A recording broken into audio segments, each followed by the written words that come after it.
Hey Browns fans, Nathan Zgura here with your game preview edition of the 2-Minute Drill, brought to you by University Hospitals. Who's up for making a little bit of history in Pittsburgh this weekend?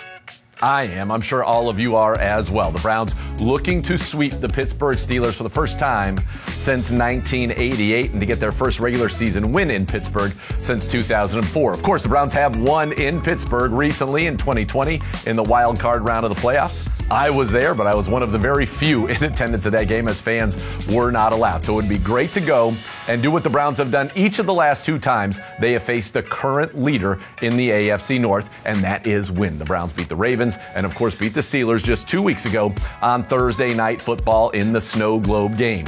So but no secrets, right? These teams know each other very well. They just game planned for each other a couple of weeks ago. So it's going to be about the adjustments, the counter punches that these teams make that will determine the outcome in this game. For the Browns, when they have the ball, it's simple. Jameis Winston, he just has to take care of the football because he has been prolific. 2 of the 8 highest single-game passing totals in Cleveland Browns history belong to Mr. Winston, including last week's 497, the most any Cleveland Brown has ever thrown for.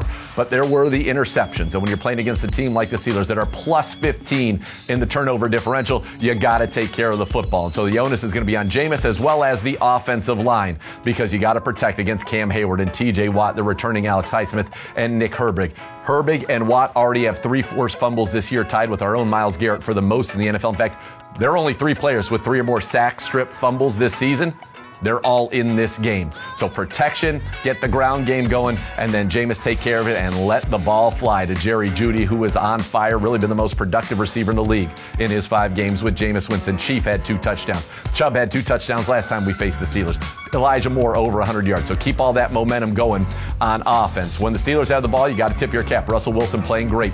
Over 400 yards his last time out. In fact, 414, the second most of his career. The Steelers have been one of the top offenses in the league since he has been under center. For the Browns, it's going to be about stopping that run game on early downs, getting them into obvious passing situations, and getting pressure off the edges. The weakness on the offensive line for the Steelers, their tackles. They've given up 14 sacks this season, and then you got to limit the big plays to George Pickens. Pickens leads the NFL with 10 catches of 30 or more yards. Got to take care of the football, got to finish in the red zone, got to protect and control the line of scrimmage. If the Browns do that, they can get that season sweep over the Pittsburgh Steelers. We're going to have full coverage for you starting at 10:30 on News 5 with Browns Countdown, and then at 1 o'clock from Acrisure Stadium all along the University Hospitals Cleveland Browns Radio Network.